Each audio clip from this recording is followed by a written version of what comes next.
Okay, to start this meeting, we are supposed to read from the following. Pursuant to Governor Baker's March 12, 2020 order suspending certain provisions of the open meeting law and the governor's March 15th order imposing strict limitation on the number of people that may gather in one place, this meeting of the Hubbardston Planning Board will be conducted via remote participation to the greatest extent possible. Specific information and other general guidelines for remote participation by the members of the public and/or parties with a right or requirement to attend this meeting were posted on our agenda item. If you wish to speak during this meeting, if you are tuning in via Zoom on your computer, there is a button at the bottom that states raise your hand. When you raise your hand, I'll make the chair aware that you have raised your hand and we will pause the meeting. Otherwise, if you're on a phone, please, as Brittany said earlier, press *9 and I will still be alerted that your hand is raised. We're now going to proceed with our normal order of business. I just want to remind the members of the board that for the purposes of any and all votes taken during this meeting, we must do a roll call vote with you stating your name and whether you agree or not. Alice, if you'd like to proceed as a normal meeting. Okay, so I'll declare a quorum present with the members present being myself, Francois Steiger, John Demalia, and Craig Boisno. I need to state that, I guess it's kind of redundant here, but the planning board meetings are broadcast live and digitally recorded.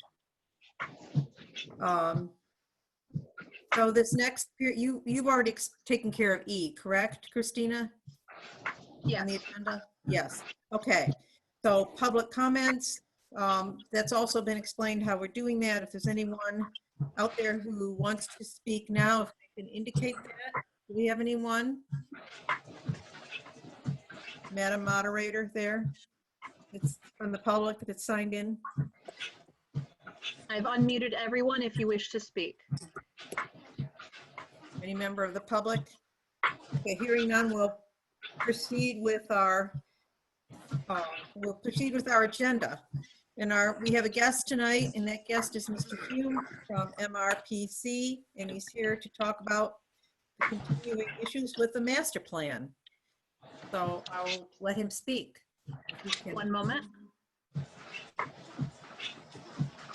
Can I just say, I think someone's dryer's running. Not mine. Okay. No. All right. No worries. It's a good practice if you're not speaking to try and mute yourself just so that we don't have a lot of background noise. Okay.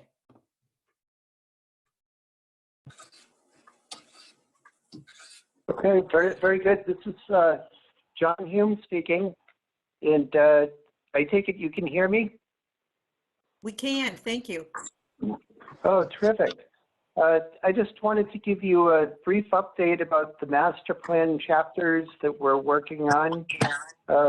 We're working on the transportation chapter edits after the presentation that was made last month by MRPC staff.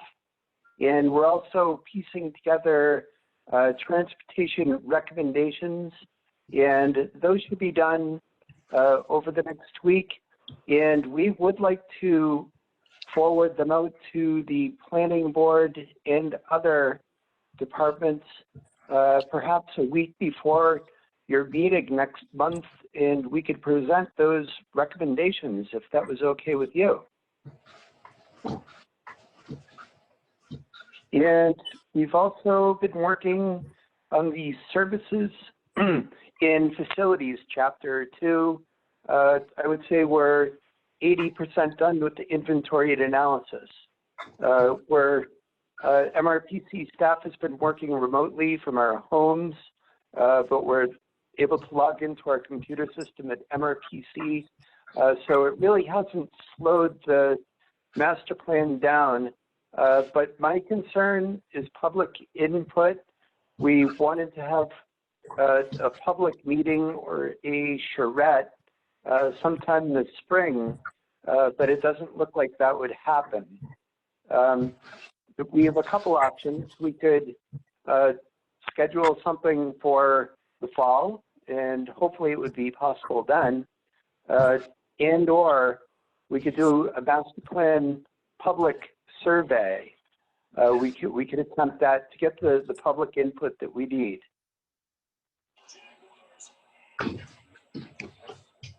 John, how would the public survey work? Through the mail or email or? Perhaps through the mail. I know that you could put it on your town website. I think if you have a Facebook account, you could put it on Facebook.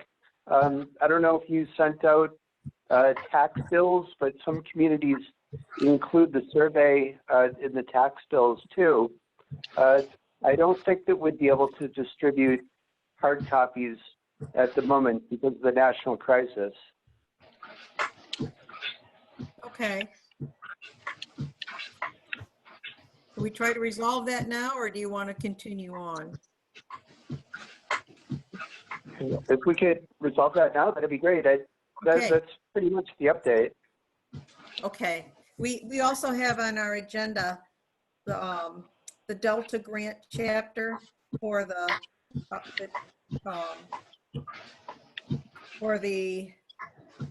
I'm sorry, which is the chapter that's about?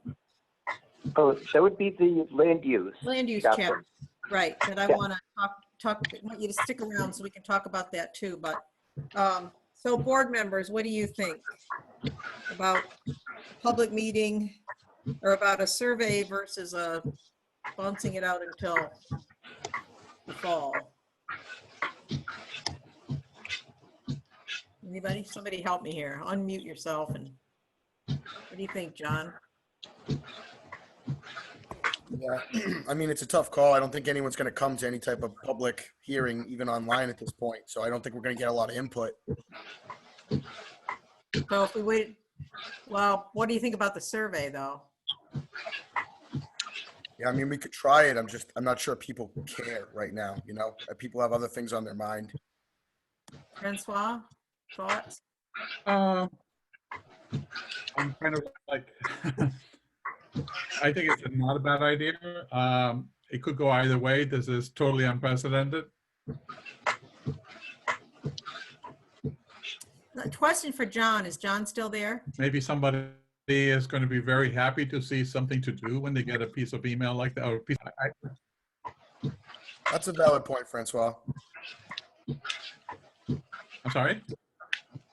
I said that's a valid point. You're right. Maybe they'd be looking for something to do. I just don't know. Well, Well, some people have a lot of time on their hands. I just don't know how much input we get because I don't know how you disseminate the information. If you could put it on our planning board site. I think tax bills do not go out again, do they? They're sent once a year, aren't they? Well, they actually go out twice a year. There's the actual tax bill, and then there's the which we have received very recently, and then there's an estimated tax bill that goes out, I think, in the Oh, in September. September November. timeframe, if I'm not mistaken. I mean, the other We missed thing that to on- do here is to, and it's just a thought. Yes, we did. However, there is another opportunity, and that is for us to potentially put this on the on a website and have people fill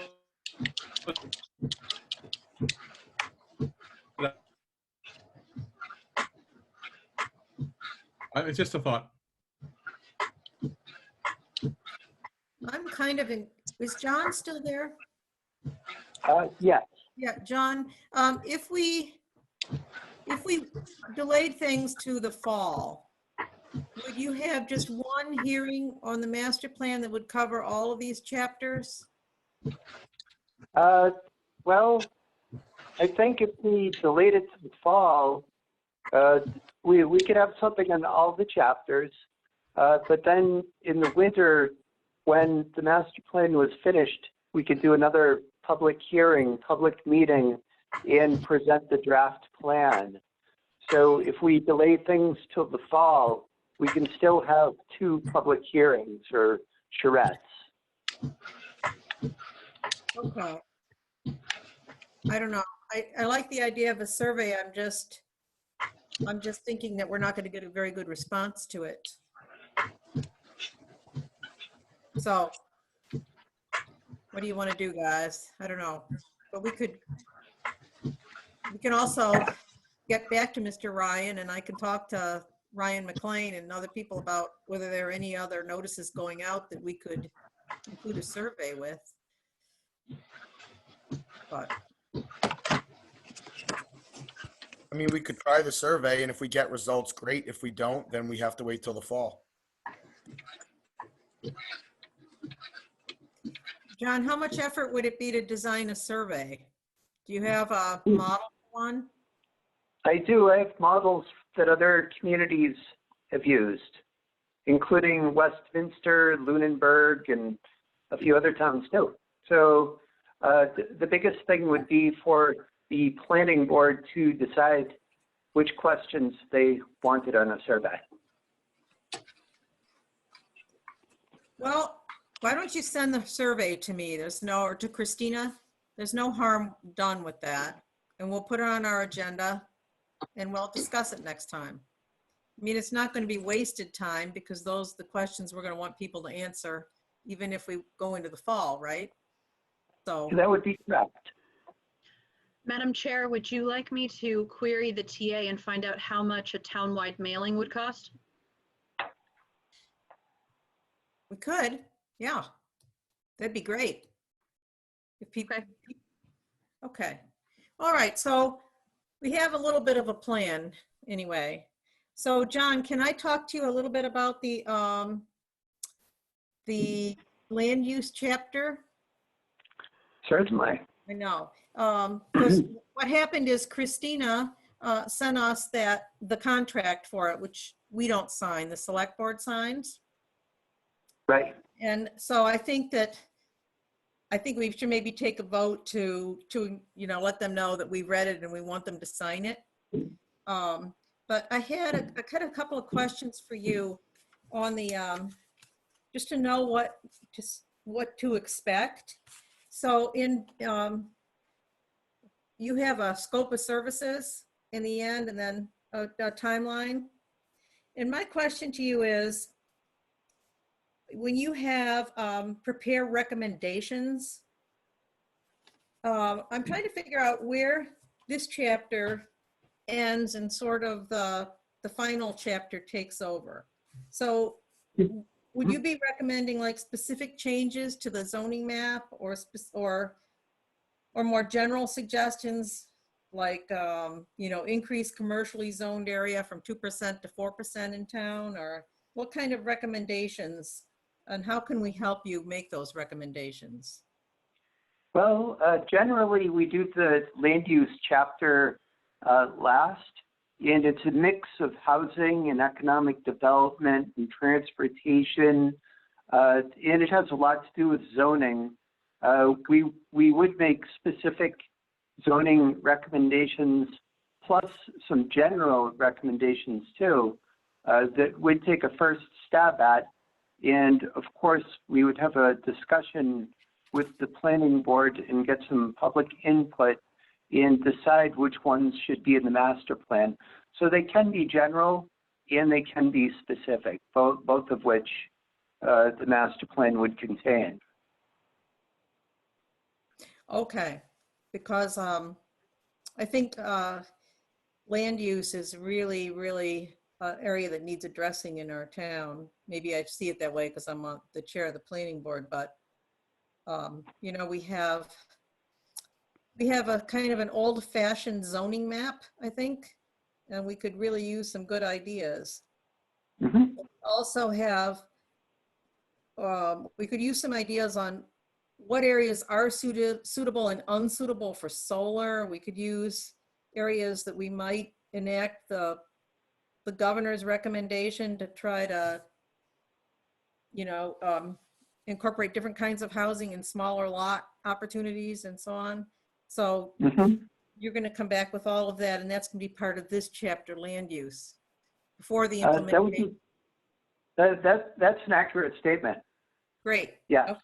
Okay, that's what I want to know. So I'm thinking, guys, members, that we should do a motion that says, after reviewing the terms and conditions of the proposed contract between MRPC and the town for services in connection with preparing the land use chapter of the master plan, we recommend that the select board sign the contract and look forward to working with MRPC and the select board on this matter.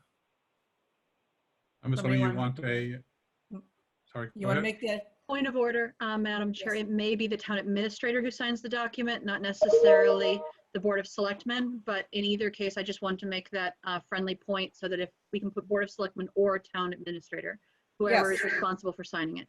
Yes. And Francois volunteered to make that motion, right? I am indeed making that motion, including the suggestion made by Okay, John, you our, want to second it? clerk, Yep, John will second the by motion. Christina. Okay, all in favor? Aye. I'm sorry, I need roll call Aye. vote, please. Francois? Roll call. Okay, Alice Livedall, yes. Francois, John D'Amelia, yes. Francois, yes. Okay, One moment, I haven't heard from Craig. Craig, you gotta unmute yourself. Craig, you are muted. Do you wish to vote? Craig Boysono, yes. Thank you. thanks, Craig. Okay, all in favor. Thank you. Okay, John, is there anything else that we should be aware of? No, that would be it, but I'll keep it in close contact with Christina. And I'd like to be on next month's agenda if that's at all possible. We'll put you on and send samples of that questionnaire, and we'll finish that discussion at the next meeting.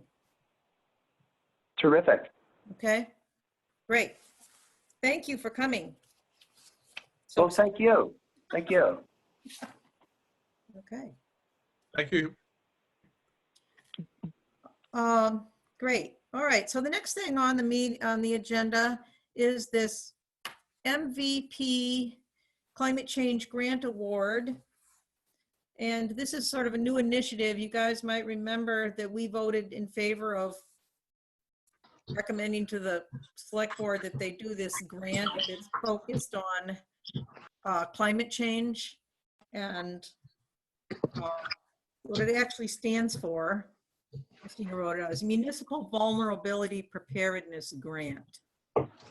So it's aimed at preparing us for emergencies and climate change.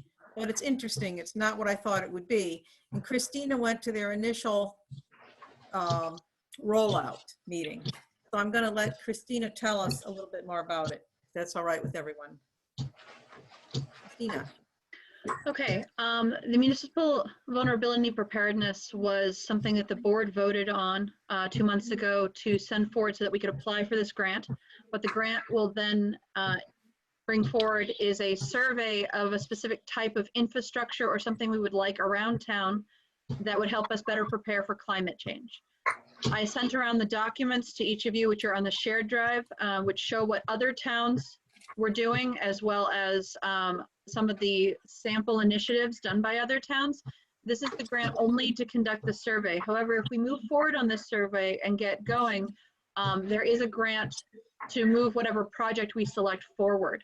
So this is sort of a step one in the municipality vulnerability preparedness. We make the survey, we decide on what part of Hubbardston's infrastructure we wish to put forward as improving towards climate change, and then we take the next step and start making it a reality. I was on a 1 hour call. We had everyone from the DPW to the TA. They said that with regards to this also, while it's not a public hearing, they are allowing anybody who wishes to come into it, or anyone they feel is instrumental to this to come into it. The planning board is permitted to bring in 2 members, obviously not 3, so that we don't have a quorum. So if any of our members are interested in being a part of this, especially considering some of the discussions of roads and things, I wanted to make sure I was glad Craig was on this call so that he could hear about it. There was, Travis was on and discussing how there was a lot of washout and things like that, but we're gonna have panelists from the Board of Selectmen and other boards as well. So we even had the Board of Health on. So with regards to the PowerPoint presentation you have in your packets, that's basically what was discussed, and there will be another meeting coming up. I just need to know who's interested so that I can make sure they're invited. Greg there? Greg, can you unmute yourself? Let me ask you a question. Go ahead. So did you get to read these materials? Because a lot of them are like the dams in town that are failing, the culverts, I mean, a lot of it is that kind of work. And so I figure if you're willing to put in extra time, I don't know, the snow's over, maybe you can do it, and come with me to those meetings. You'd probably be the most helpful person. When are the meetings? They're not yet scheduled, but the next one will be an info session. Basically, they're going to try and get people together to discuss ideas. It's going to be brainstorming. And then there might be one meeting that might be about, they're going to do it in 2-hour segments, but it'll be a total of 8 hours to get everyone together and discuss this, but they don't have dates for them yet. But you can begin to think about, and this goes for everybody on the board too, areas in town that wash out, vulnerabilities in town. Like I was reading this through and they have a list of sort of people that need protecting and things that are really important in town. And I noticed that they did not have on the group homes, which I think they should add. So I was going to maybe send that to Ryan, have vulnerable population list. But I think the bigger issues will be trying to pick out the most, the most problematic washout areas, bridges, wetland areas, that kind of thing. And I just think, Craig, if you want to do it, you drive those roads all the time and would have a better idea of where the problems are than the rest of us on a grand scale. Yeah, go ahead. Sign me up. Okay. So put Greg and I on that list. Okay. And everybody else, I mean, this is a group effort. We'll be reporting back to you. But if you can think of things that really need shoring up, that are likely to be taken out by the next storm or flood, or, jot it down and send it to Ryan under just MVP notes. All right. Anything else we need to do with that? No, but I'd like to mention, Madam Chair, that one of the items got skipped. Ms. Freiberg asked to be on one of our future agendas. Yes, she is not here tonight. I will be reaching out to her, and as I have before, to find out if she wants to go on a future agenda. Otherwise, I'm just going to take her off of the agenda going forward. Okay. Thank you. I did see her, but I did forget. You're right. Okay. So the next thing is, Francois can help me with. We went to the select board with our proposed zoning amendments. And you might recall that they were related to earth removal, solar, and the associate member.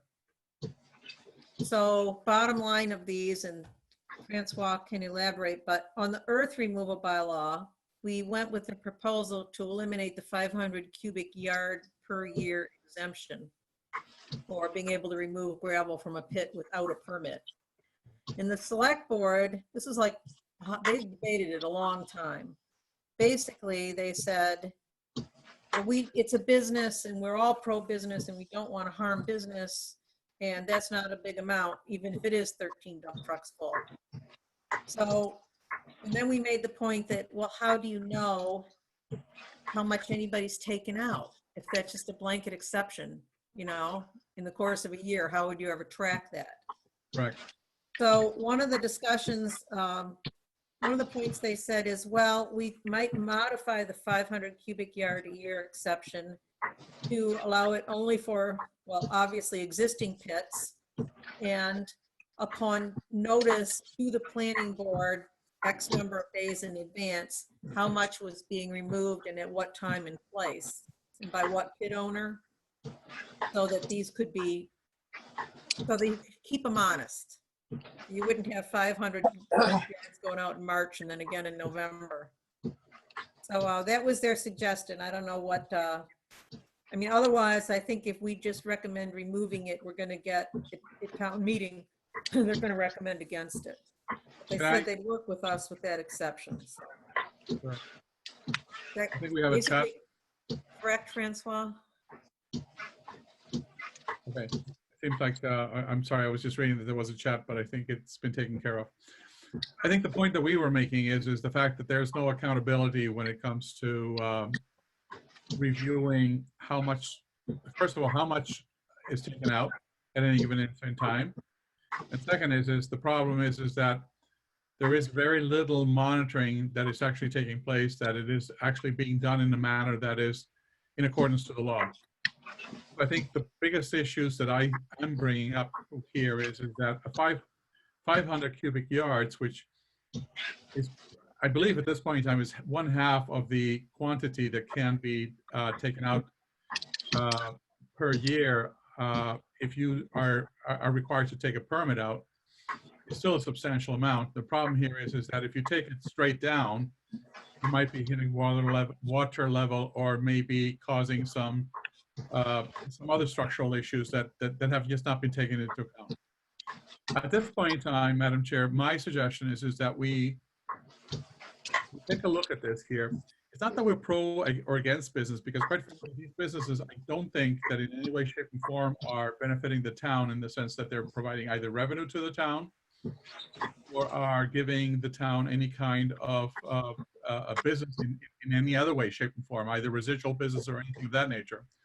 I think what I would rather suggest is that we very clearly document potentially the hazards that come if we are basically allowing the 500 yards per year that go on unmonitored. In addition to this here, I would suggest that we also indicate that, and I think this was a big item that was brought up by at least one or two members of the board, which was that this does not affect homeowners or individuals who are interested in, say, for example, doing building a home or anything of that nature, which I think was something that was brought up, because there are specific exemptions, as you pointed out during the meeting.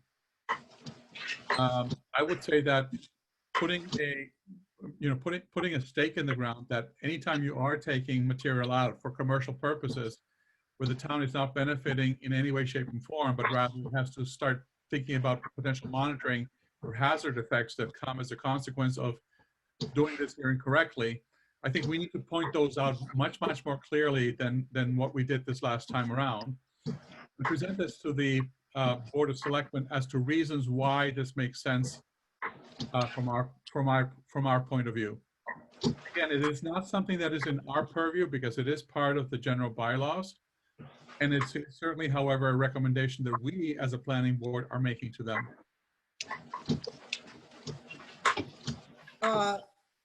Okay, so do you want to try?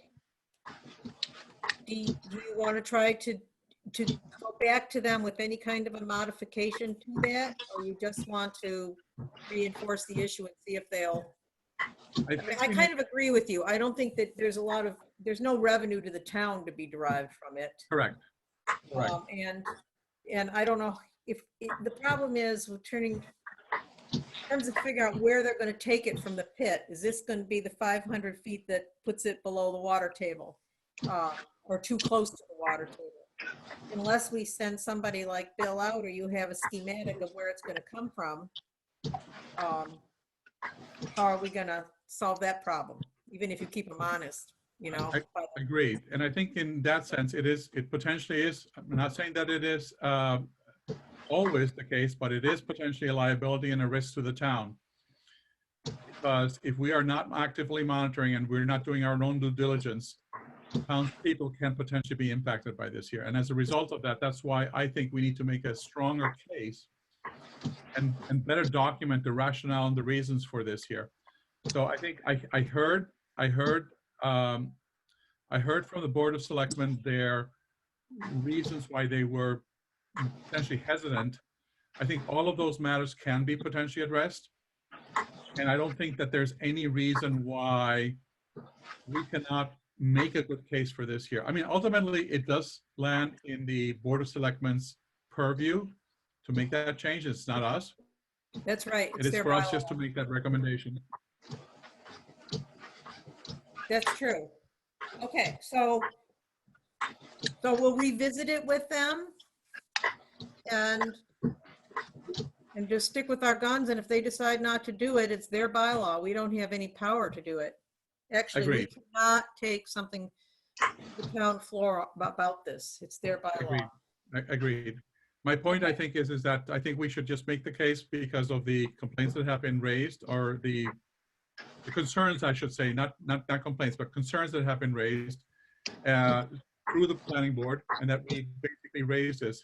I'm happy to sit down with either you or Craig or John or anybody else to accentuate these points and present them to the Board of Selectmen. Okay. All right, so, I mean, I was for this in the first place. Whether we can change minds, I don't know, but we will go back to them. Let me go on to solar. So we also talked to them about 4 proposed amendments to the Article 20, the solar field, and they were, you might recall, actually there were 5. One was prohibit siting solar fields on ridgelines, hilltops, and hillsides where they'd be visible throughout the town. The select board, again, they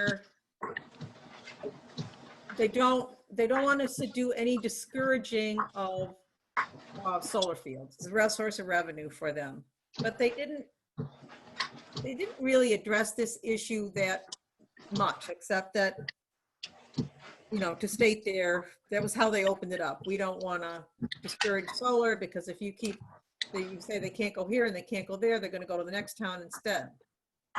So then we talked about, the second thing was sightline studies and a photographic overlay studies to show, as part of the special permit, sightlines. You know, where would this be visible from? What would you see from 300 feet out? And the select board, again, are pretty opposed to that. They thought the requirement was maybe too onerous and discourage applicants from siting solar fields in town. So where we left that was, I would talk to Bill Murray, which I haven't, to find out just how much a sightline study or an overlay photographic study would cost an applicant to do, because it'd be very helpful to us as the planning board to figure out what's going to be seen from where, as opposed to just a flat map or a gradient line map.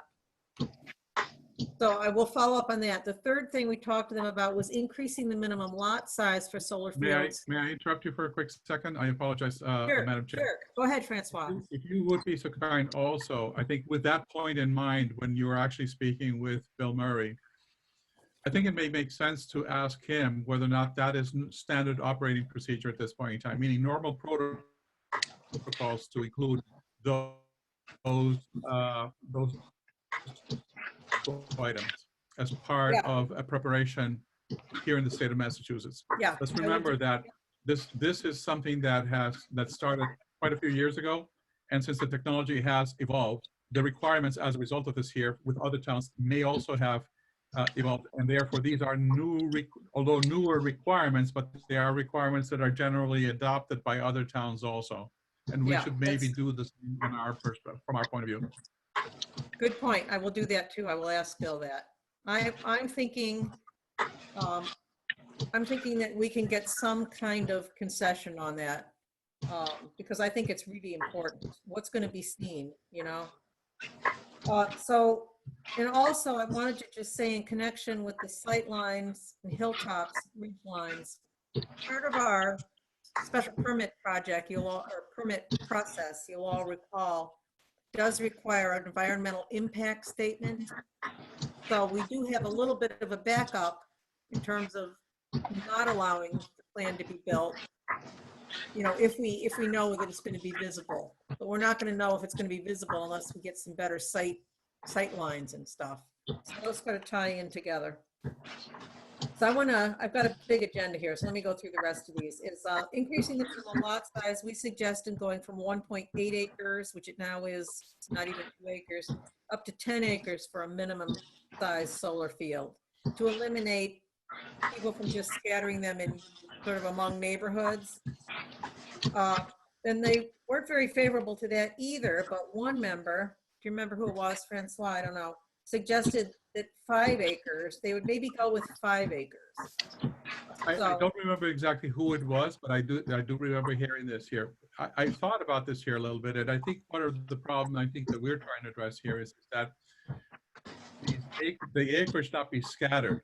Meaning, what I'm saying here is that if you say, for example, you had a 30-acre lot or a 15-acre lot, that whatever the acreage is, it did not be scattered around in different pieces of the parcels, but they have to be contiguous. I think that was one of the things that we were looking at. And it's certainly something that we can maybe address as part of a modification. Okay, okay. I think 5 acres is better than nothing, and I think 5 acres realistically is probably between areas you can't build and setbacks and the rest of it is, you know, really going to be effectively more than that. I mean, they wouldn't develop a spot smaller than that anyway, but I don't think you'd, honestly, that anybody would ever develop 1.8 acres either. So it's a good point with the contiguous, and there is wording to that I have, so I can put in that language too. The next thing we talked to them about was revising the setbacks from 50 feet to 75 feet. And if you remember, some of them are 50 feet anyway, many of them, and some of them are 75 feet. But if you just move them all from 50 to 75, I don't know, the select board, again, they were sort of not receptive. I don't know. They were indifferent to that. They didn't really speak about it. But one of the things that they did support was eliminating the present bylaw. You can clear the setbacks up to 50% if they're casting a shadow on the solar fields. And they were definitely in favor of us getting rid of that because Correct. it effectively reduces the buffer to half of what it would be. Okay, I agree with you. I personally, and I mean, again, it's, you know, how every one of us heard it maybe slightly differently. I did not hear too much of an opposition with adding an additional 25 feet to the setbacks. Okay. I heard quite a bit of agreement that, you know, if you are given a 50-foot setback, why are you then taking the additional 25 feet or the 50% out? I don't think that there's an issue with regards to potentially that, but I also think that really wasn't a lot of opposition to the 75 feet. Okay. Especially since it does also remove the issue with regards to the sight line. I think that from that perspective, if anything, it improves the probability that the sight line component will be mitigated as a result of that. And that's maybe it's a case, it's a point that we can make with why this makes a lot of sense. Okay. Well, we'll go back to them and we'll try to see what we can get out of those the second time around.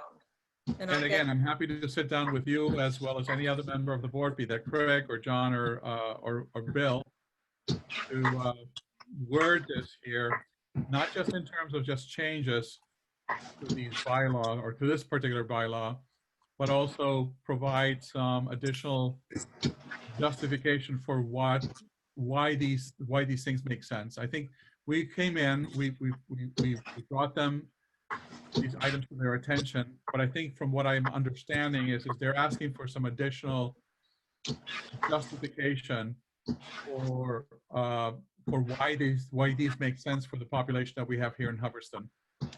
Okay. Well, we will return to them next week, and you and I can talk between then. Craig and John, you think we're on the right track to keep sort of pressing for the most important things here?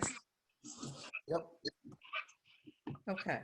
And I want to state, I'm sorry, Alice, if I may, Madam Chair, I want to state very clearly, I think that the board itself has no opposition to the revenue that these solar fields do provide to the town. And we understand that these are an important source, especially this day and age. What we are, however, is concerned that as citizens of this town and as neighbors of other individuals who are and have been impacted and affected by this here, that we do this here in a conscientious manner in such a way that it will not be detrimental to their own property values. And I think that is the key component that we need to also emphasize when we are presenting this back to the Board of Selectmen. Again, this is not me or you or Craig or John or anybody, quite frankly, just going out and saying, well, we don't like solar and we don't like the revenue. We do like that, but it is nonetheless, it is an important element from protecting our town members who have invested in these properties from not losing value in their properties as a result of this here. Right. I actually started this meeting right off the bat with, I know this is a, when I talked to the select board, it was very, I know this is important to you, let's do it right, sort of approach. We'll go back though again and reiterate those things. Madam Chair, excuse me, when would you like me to request your inclusion on their agenda? They have a meeting on the 13th. Francois, do you think we can meet before the 13th at least to chat a little bit about this? I'm stuck at home. Well, I meant, you know. Yeah, They no, also have one on the 27th if you'd rather. yeah, no, I think the sooner the better that we can maybe, I mean, I'm sure that there will be a little bit of back and forth. I'm happy to meet with whoever it is, yourself, Alice, and John and Craig on this matter and hash it out. And we can Okay. do it virtually, right? Put it on for the 13th, and I think we've got a good plan of where we can go. I can send the board a little note about my talking with Bill if I can get hold of him to let you guys know what Bill says. We can't debate it, but I had meant to do that today and then I just didn't get to it. Okay, so the third proposal we did have good luck with, which you all probably are no surprise, but even that they, you know, quizzed us a bit on, which is that the associate member be a town resident. And that requires, as you may recall, both amendment to the zoning bylaw and amendment to the general bylaw. So Christina's gonna take upon herself, I think, drafting both of them. I think they're basically drafted, right? So in a warrant format, and we can take those back on the 13th as well. Correct. Okay. And I did not hear any opposition to that. I think if anything, they said that we've had some good representation across the various cycles of elections and so forth, where we have had good candidates from the town. Yeah. They were worried about, they originally said, well, maybe we won't get enough people to step forward. And then somebody else said, well, we had a lot of people last time for it. Yep. It just doesn't make any sense to have it not be a citizen. I think they basically agreed to that. I think they did. Agreed. So we got a plan for the 13th. You and I'll talk together. We'll go back to them. Christina's going to get us on their agenda, and you're going to take a stab at drafting the 2 warrant articles for them, right, Christina? Yes. Okay. So then this brings us to signs. Madam, So- point of order. Yes. You missed one discussion point you had with the Board of Selectmen. That was the master plan implementation chapter funding. Yes, I did. I have it right here and looked right at it and read right over it. So the 4th item was, you guys all right, remember there's a price tag of $14,000 attached to drafting the implementation chapter of the master plan. So we said to them, we did not give them a number. We said, we're willing to help. It's beyond our budget. They said, they were very complimentary about the master plan. It's obviously very important to them. And they said they would get back to us with a proposal of what they could come up with and from where. So we need to follow up on that too on the 13th, Christina. And maybe give Ryan a heads up that we're going to be following up on that. I know money is tight in town, but we just can't front the whole thing. So they're going to have to, it's going to have to be some kind of a cost share. All right, on to the sign bylaw. Did you all get a chance to read it again? It's moving through. Yes. Yes. I have a few points, but if anybody else has points first, I'll open up for anybody else to start. Francois, do you have other corrections or additions?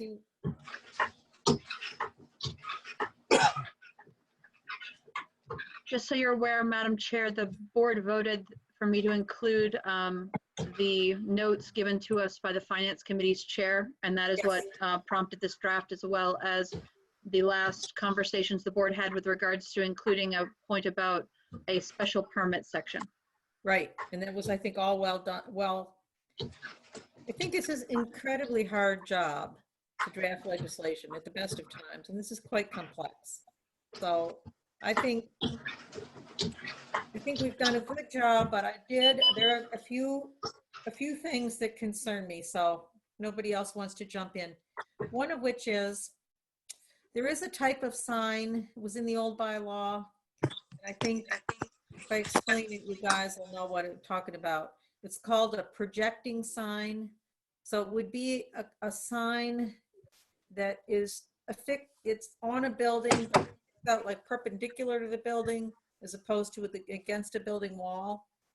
And you commonly see them over doorways on, on small shopping plazas or old time,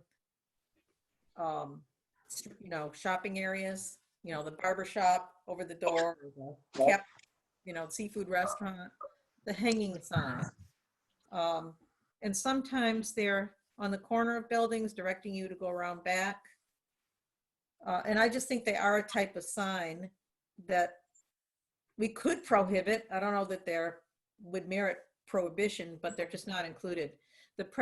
Our present zoning law says, defines it as a sign that is affixed to a building, tree, pole, or other structure and which extends more than 6 inches beyond the surface to which it is affixed.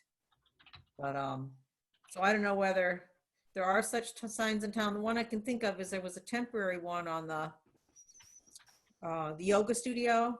That there were more banners out the side, but that idea, you could have a projecting sign. The classic is the Coney Island hot dog sign, in Worcester. So I do have the question, one of my questions, do we need to include it? Do we want to allow it? Are we just going to let it be raised at some point in the future and not specify? But I think it's enough of a recognized sign that it probably ought to be in there. My second point was on page 7, illuminated signs. We don't specify that ladder signs are allowed to be illuminated, or whether they're subject to the shut off, and whether. So I think my personal feeling is that the ladder signs would not be subject to the shut off, but they'd be like the gateway signs. But it's an issue that needs clarifying. So, anybody have any thoughts about that? This is John. Yeah, I agree with you. I think that those could be exempt to the lighting rules. So Christine, on page 7, you can just put it in. With, Yes, under item E. Yes. Is it there just where you say, no, timing Requirement does not apply to community gateway signs. ladder Oh, signs, yes. service or LED. Okay. So that's one. On the temporary sign section, my problem with this is that the temporary sign section, as it presently reads, it still doesn't seem to address if you have a home occupation that wants to put a sign out in the street when they're open. Say a double-sided, what do they call it? Not a sandwich board, because a sandwich board has somebody in the middle, but an A-shaped sign. And it's not really a seasonal event. It's not like I have produce. It's not an event, but it's an ongoing business, and it just doesn't seem to me to be addressed. Madam Chair, with regards to it, if it's on their private property, i.e. it's set back from the public property line, they're allowed to put it on their property according to item B. Where Have is it there whenever they want. All temporary signs placed on private property must be placed with the permission of the property owner, which may be granted or withheld in the sole discretion of the property owner. There are no other further rules with regards to temporary signs on private property. If it's on their private property and not in the public way, there are no other limitations. Okay, so people are allowed to, on their own property, put up private signs. Any temporary sign they want, ma'am. Any temporary sign they want. All right. And is that what we all decided as a group? I guess it is, right? It was never questioned. Okay. Okay. And if they want to put it up on the right of way, then it's covered by, Then they have to remove it every 14 days, ma'am. Or bring it in every night and put it right back out. And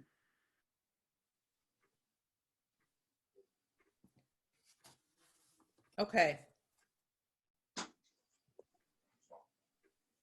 So if you had a restaurant, say we finally got our much coveted restaurant, and they wanted to put a sandwich sign on the sidewalk with their menu on it, would they have to take it in at night? Does that say this? It's a temporary sign in a public way on public property. it says all temporary signs placed on public property must be removed within 14 days.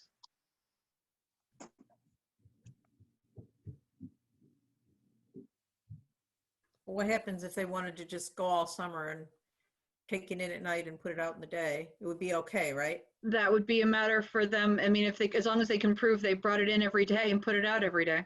Every day would start the 14-day cycle over again. I have to assume so. That's how it's been stated in other bylaws. Okay, okay. I'm not trying to be, I think this is a wonderful job. I just had my little questions. I just, and then I have, there's some small, because I would really like to do this as prime time.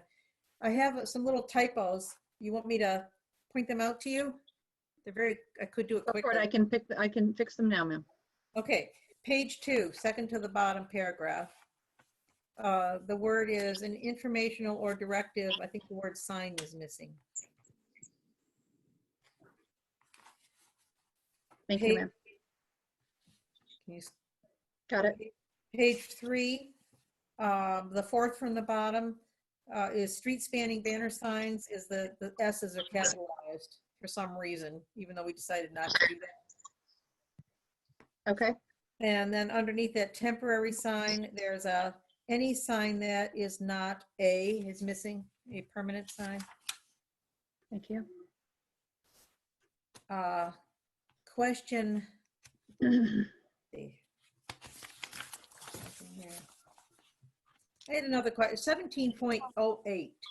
You have the building department must include the building and sign dimensions. Why would you need the building dimensions? Because if the building is only, say, 15 feet wide and they have a 30-foot sign, they need to know that it's got it. extending 15 feet beyond the building. Okay, got it. Okay. I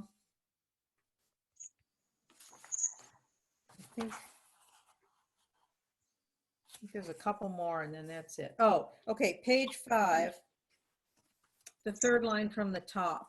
You have signs on wheels or upon unregistered motor vehicles.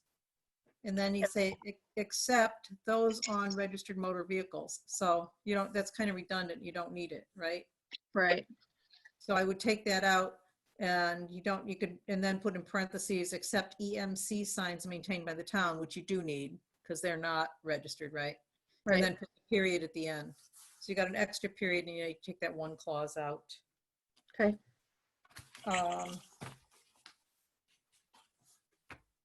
And then just sort of let's see.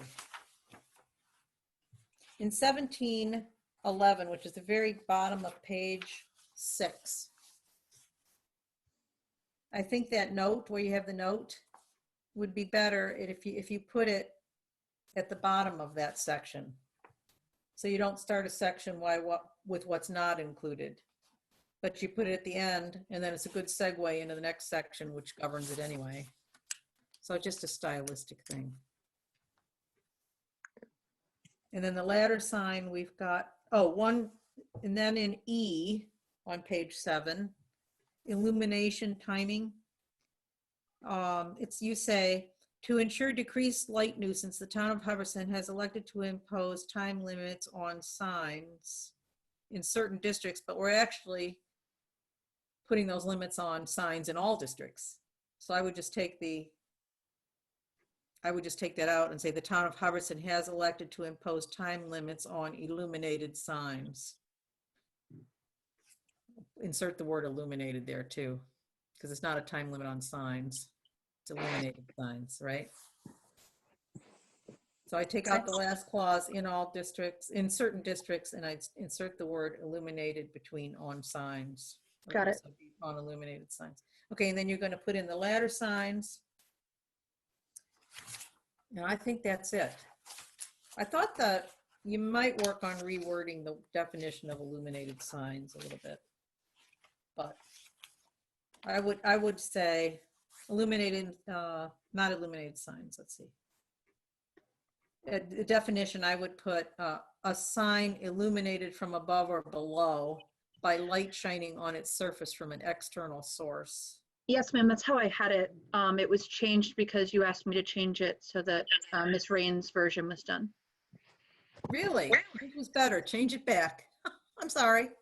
Okay. I'm sorry.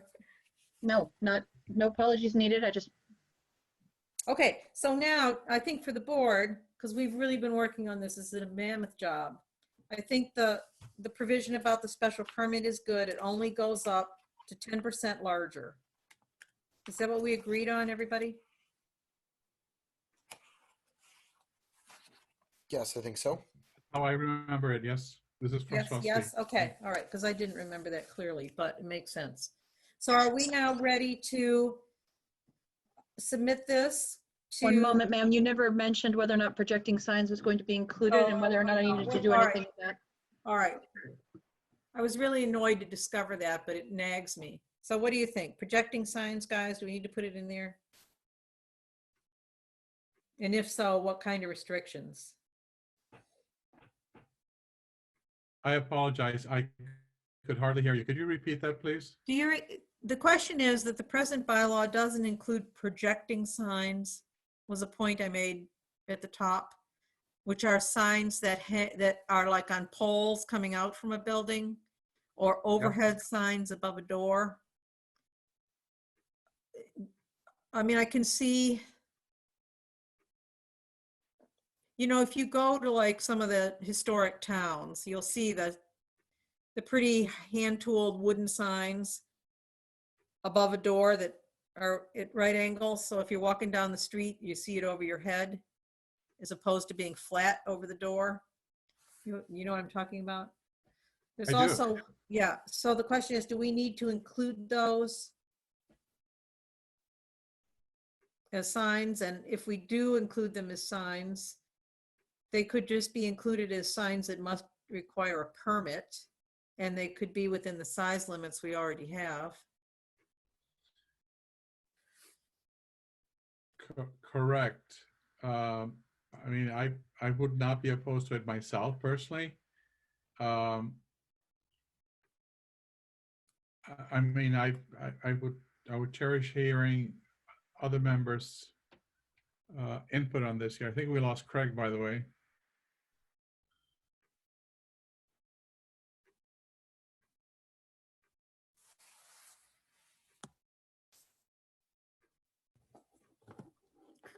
Christina, you're mute. Thank you. He went off, but then I just had to re-promote him to panelist. So now he's on. Okay. Okay, I think, you know, I'd like to hear John's idea on this because he's actually dealt with signs. I've never dealt with signs. Yeah, I mean, I don't have a strong opinion either way on the projection signs. I think that they could be the same sizes as the other limitations we put on the other signs.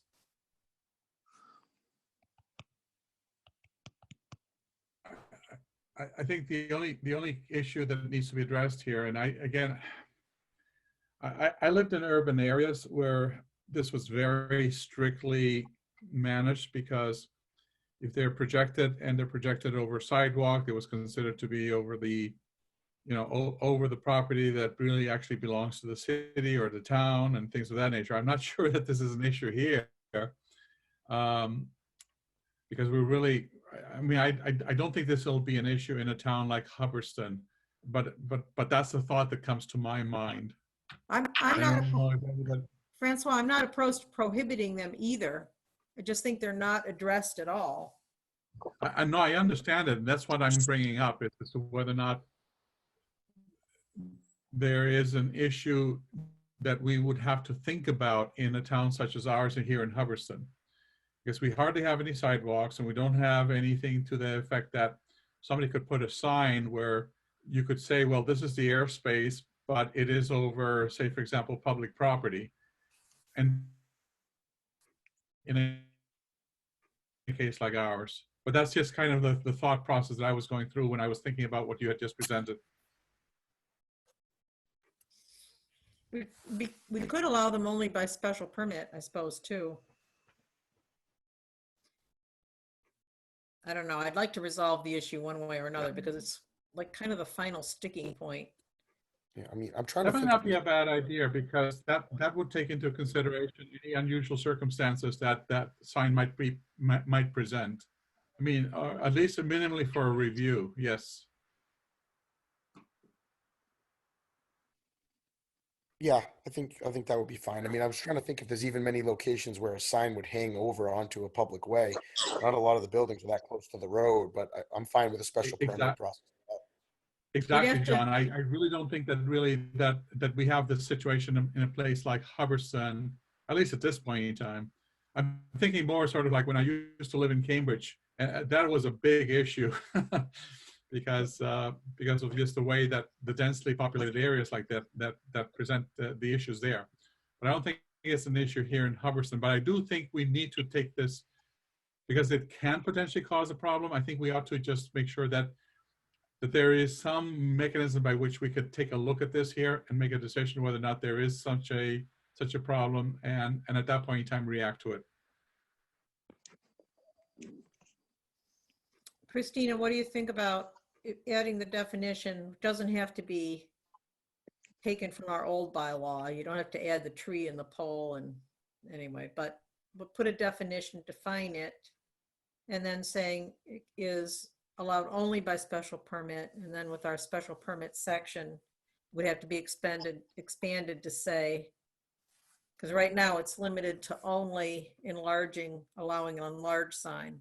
Well, I have it here. I started rewriting it as you spoke, ma'am. The planning board may issue a special permit for a permanent sign only for the following circumstances. I would list the dimensional one, and I would also list any sign that projects more than 6 inches out from a surface. Because at the moment, our wall sign says that all wall signs must be within 6 inches of the surface. So I don't know how else to, I mean, or we just put any projecting signs must come before the planning board for a special permit. Right, and then define projecting sign like they do, that anything that comes up in the more than special permit, yep. just because it is a special, you know, if you put on the side of a building, cars are going to hit it. Sorry to throw your head, you might hit, you know. But I just think it will come up if we don't address it somehow. All right, is everybody okay with that? We include it? I agree. I think I personally think that makes a lot of sense. I think what is important here to note here is that we're talking about physical.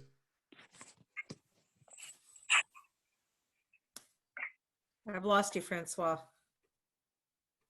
Madam Chair, am I frozen? Yeah, try it again. I was just saying here, we're talking about physical signs, correct?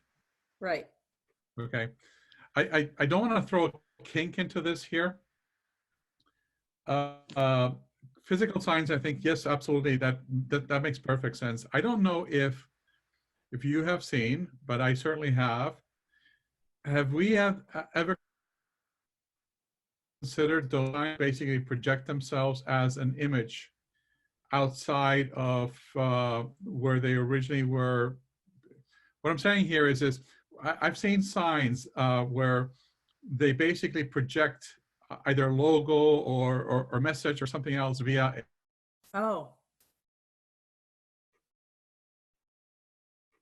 on a place that is not necessarily their own property.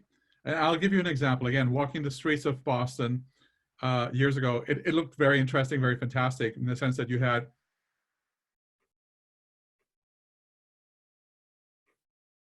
stores, or it could have also been just a simple image that was basically projected on the sidewalk itself. And that's why I'm also thinking of that. And I'm not saying that this will probably happen in Hubbardston in the near future, but could theoretically be something that we need to account for in the future at some point in time. That's why I'm kind of looking at this here just as a physical sign perspective versus projected image signs that are projected on a piece of property that is not their own. Right, I think the basic rule here is if a sign is not allowed, it's prohibited. So I think that would be prohibited. And I suppose it might come up. Do we have anything to that effect? Again, I'm not trying to throw a monkey wrench into this here. I'm just simply trying to think about something that I've seen being utilized in other places.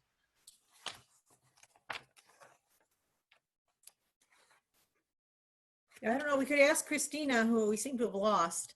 I think she's taking care of her daughter, Lizzie, in a moment.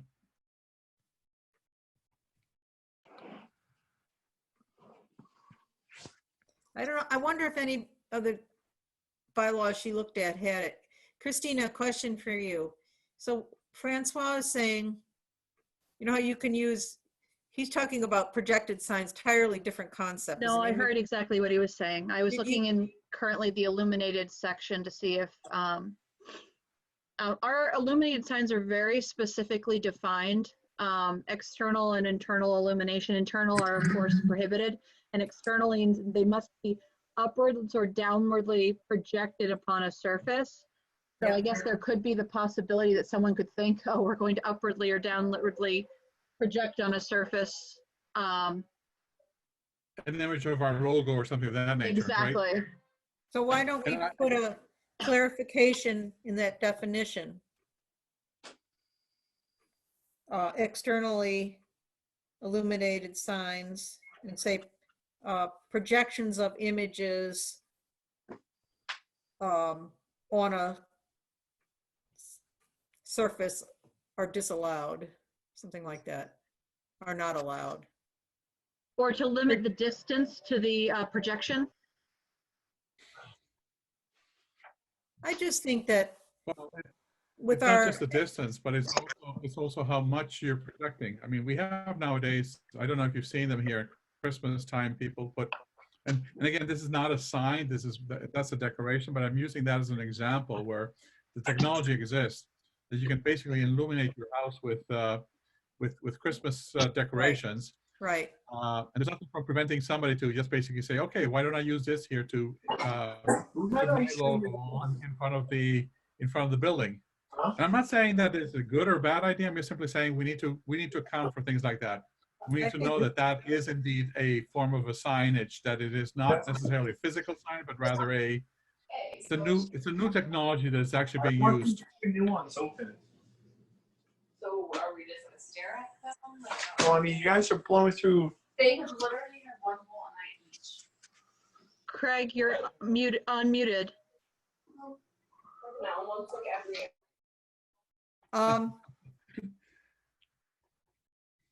I think it's worth including, and I think it could be included under illuminated signs. The externally illuminated signs, including the definition that it's. This definition does not include projected signs that are projected signs, projected images which are Right. disallowed. Right. I think that's would solve it. And then if somebody comes back and can make a good case for it, but I don't see it. The Christmas things are all allowed anyway, so. Right. Unless anybody sees a good reason to allow a projected sign, I don't see it. So let's disallow it. So are we ready, if she makes those corrections, to send this bylaw out again? And to try to hold a hearing on it? I think so. I would agree so too. Do you want a motion on that? Yeah, let me ask one question. Has Roland seen this? Did he get a copy? He has had it sent to him multiple times. He has not responded. Okay. Well, let's send a final copy out and say with a letter that says, you know, the planning board hopes to include this on the warrant and thanking people that contributed to it. And we know that we have to hold a public hearing first, and we'll attempt to do that when we are able. And we'll notify everybody accordingly. Something like that. You think it's ready for prime time, everybody? I do. I think it's, with those corrections, it's a good job. I would agree. I do too. We need a motion to send it, Christina, or can we just agree to that? Sorry, we can just send it. Okay, we got it. Thanks, everybody. Is everybody hanging in there? You need to get up and stretch, or should we keep going? Let's finish this one up. Yep, agreed. Let's just finish. Okay, so the next thing is the operational procedures, which are, I don't know whether everybody had a chance to run through them. Again, I have a number of comments. I think it's really important that we have operational procedures because when Christina's gone or I'm gone, Corona takes me out or whatever, somebody needs to know what we do, you know? So I think it's really a great effort, and I think we're coming a long way. I got a bunch of corrections I can make, but do other people have comments? No, I looked at it, and personally, I thought it was an extra great job that was performed here to put this in. I did not focus on any kind of typos or anything of that nature, but generally, the spirit of this here I thought was excellent. Let me run through a couple of things I had, unless somebody else wants to jump in. One is that I think somewhere there needs to be written up, and I didn't see it when I read it, our basic rule that taxes, it's really in the administrator's part of it, the taxes should be paid up before special permits can be filed or other permits. Did you address that anywhere? I did not. I made a point, Madam Chair, of not stating anything that was already in the bylaws, if at all possible. I didn't want to be redundant. Is it in our Also, bylaws? what? Is it in our bylaws? No, and that's Oh. another thing. I didn't want to add anything to our bylaw. I couldn't find it in our bylaws, and I didn't want to add anything that maybe our bylaw didn't specify, because this is an operational procedure. And the moment we start adding rules that have to be followed, this has to go to public hearing. It has to be voted on by the town. Okay. This is an operational procedure for our members. This is not something that town members should have to read to understand exactly, you know, what they have to do in an application procedure situation. Okay, so you think it's inappropriate for here? I think it is. If we can't find it in the bylaws and you'd like it added to the bylaw, that could be another amendment that you suggested for a selectman. But for the operational procedures, I just feel that we don't want to add in anything that's not spelled out. Where did it come from? It's not I'm not certain. It's probably something the treasurer requested because they don't want anyone moving ahead with special permits on a property that isn't paid up. If you get a chance, ask where that rule came from, just out of curiosity. Okay. So then I also have typos, which I can just go over with you if you don't want to do it online. If they're just typos, if the board is fine, you could just email them to me as long as there's no content change. That way we don't have to discuss all of them. Okay, all right. If there's content change, they have to be discussed here. Okay, I'm going to not do the typos. I'm going to do a couple of content things. One of which is page 6 at the bottom on your note. You have, all I would like to do is, it talks about when you need a motion. And if you go down the dots, 1, 2, 3, 4, 5 dots, you say to approve, reject an application request before the board. And I just would like to approve a plan permit or request, application, plan or permit. Because I always forgetting that when we approve an A&R plan, we have to vote as well as sign, don't we? We do not. It is an approval not required, ma'am. You are not permitted to vote on Okay, that. no approve, okay. But for a subdivision plan, we would have to vote? Or we Yes. just have to sign? Well, I would Yes. just put the plans and permits, certainly a permit for a gravel permit or just plans Okay. and permits. Is there any discussion? Now, then I had another question on page 8, and you've told me this before, I think. Why you didn't include when we need to do certified mail? Or why you Yeah. didn't? Yes, ma'am. It's because those are MGLs, or they are a part of our general bylaws. So if those are subject to change, we don't want our operational procedures to conflict. I tried to keep this as general as possible with Okay. regards to certified mail, because in certain situations, you do not have to have the mail be certified. You just have to notify abutters. And in other cases, they do have to have certified mail. And it's on a application by application basis.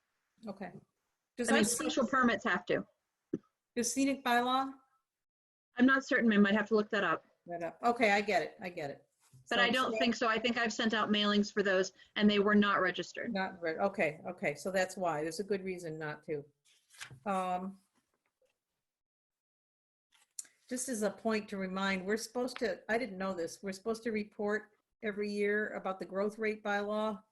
Can you just put that on the to-do list? Because if we're supposed to do it, we're supposed to do it, but we certainly haven't done it. That's on page Correct. 10 for those that are following along. Yes. And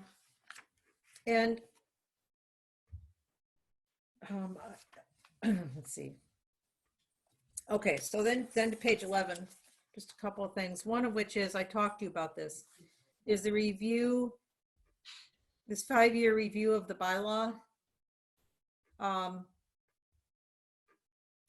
You have starting with a 0 or a 5. So this year we should, under this plan, be reviewing the entire zoning bylaws.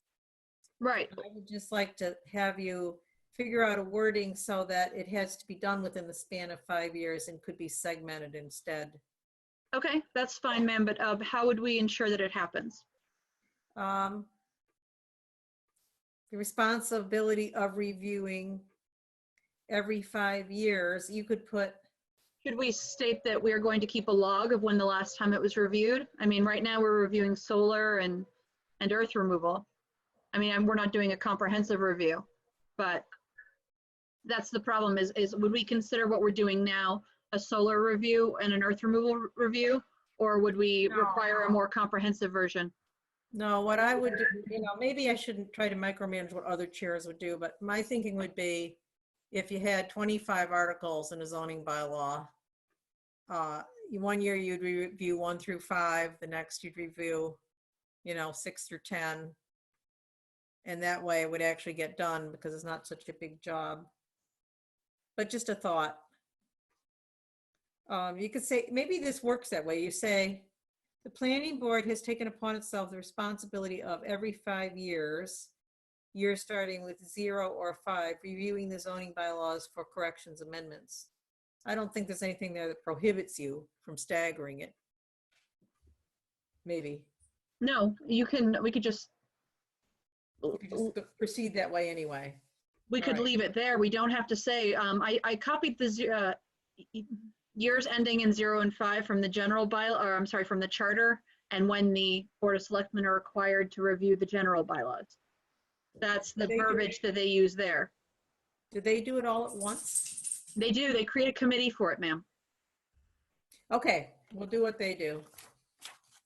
Or we can omit it altogether. I mean, we can omit, it's really the planning board who's taken it upon themselves to do this. No other board does a review of the zoning bylaws. Okay. we can leave You could it. just state that they attempt to get this done every 5 years and keep a record of that. I have no idea if you'd like to keep it recorded or not. Okay, you could just have a committee that would just do it and then just certify it was done. All right, enough. Bottom of page 11. A question about, is there anywhere mentioned in this the 15% administrative fee? And if so, if not, do you want to add a line at the bottom of page 11? No, ma'am, and again, that's because it's a voted concept. The administrative fee is part of our fees. You notice I've not included in here anywhere how much people have to pay for applications, because that has to be a separate document that goes to public Okay. hearing and is voted on. And if we change that document or change later that we want a 16% administrative fee, we don't want to have to go back and have our operational procedures conflicting with that. Okay. Well, that aside from a couple of typos, which I'll send you, are the total of my comments. So, good job. Do we want to, is there anything?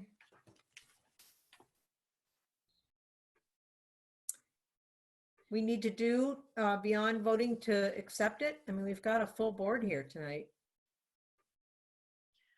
Ma'am, real quick, just to make, would it be better if I just took out the years beginning with a 0 and a 5, so you guys have the understanding you're reviewing it every 5 years, but there's no definitive timeline as to when that has to be accomplished? Yeah, that might be better. Okay.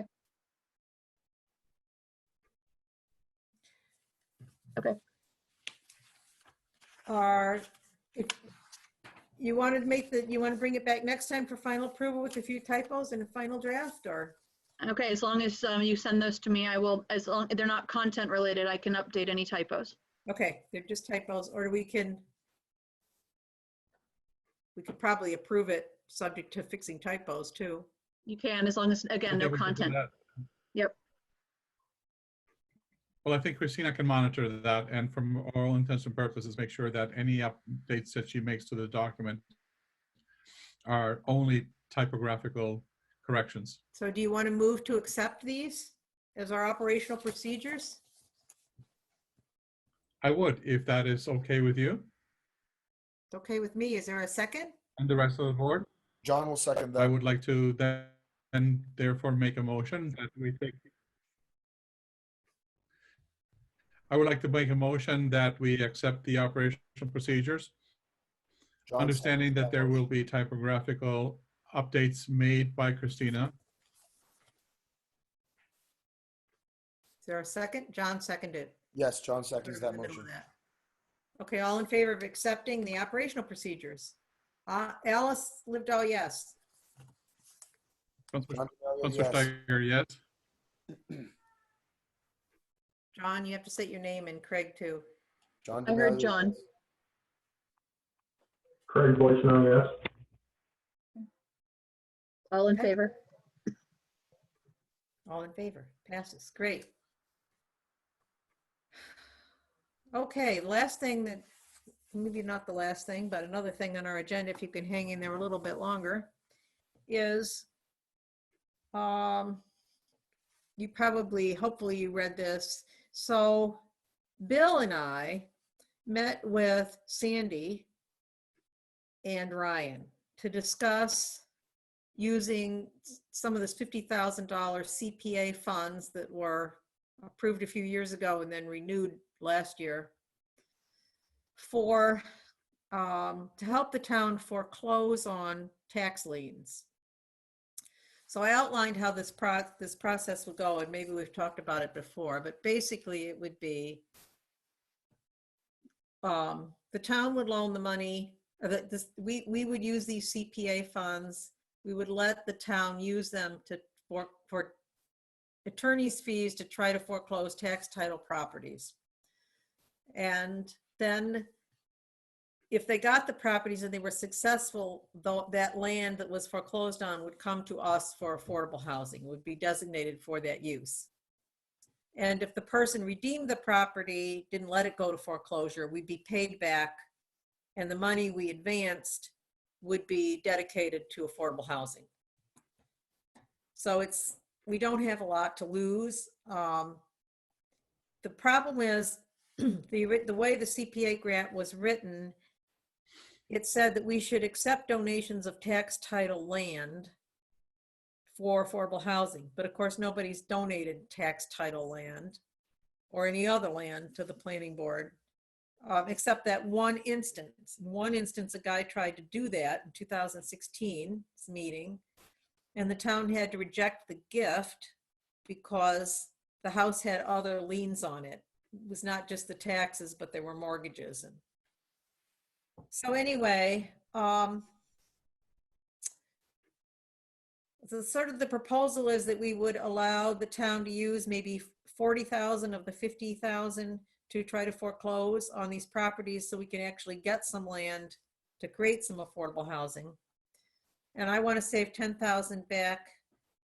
We've talked about this, to award to whoever gets the affordable housing house, which I know Habitat for Humanity is going to bid on. If the bid document's ever finished, it's stuck in legal counsel's office at the moment.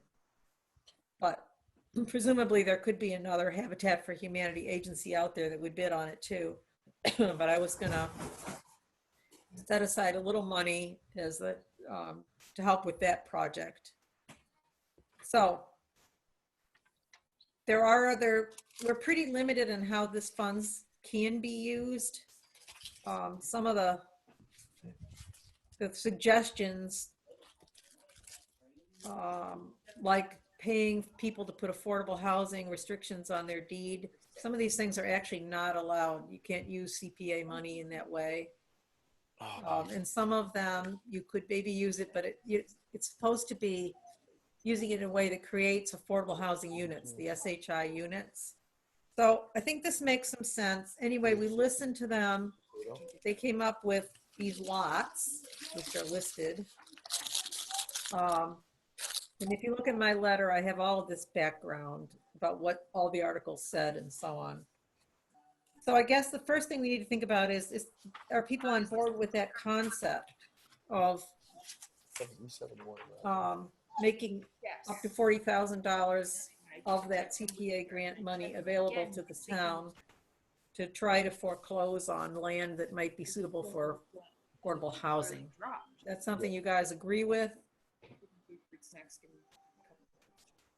So if I may, Madam Chair, Yes. in principle, I'm very much in favor of this here. My question to you is, what are the risks involved in the monies that are actually presented here? Well, I don't think there are some risks. One of them would be, and I point this out here, is that we actually get this piece of land and then it's from tax title and then it's not buildable, right? That would be a risk. We'd be out the money. In most cases, the person, I think, is likely to pay off the taxes, which of course would be great to the town.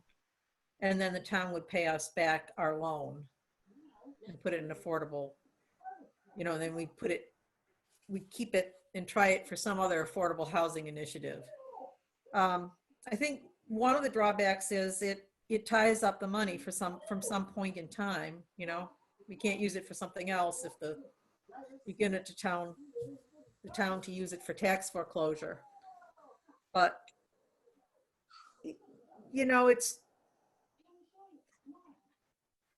we've sat on it for a long time, and I think that we can't do major things with the $50,000, with $50,000 anyway. It would have to be a down payment on some other kind of project. And truly, the limitation is the land. There is no land.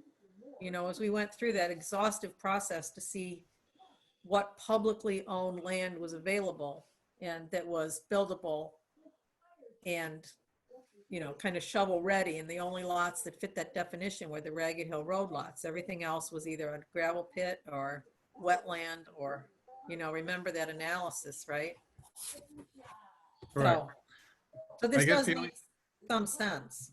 But. Yeah, no, I hear you, and I would agree that there is potentially very little risk. I think the only other risk is that if as a planning board we do forward that money, and if the body that is actually doing the foreclosure, be that the tax assessor's office, or again, I don't know who that would be,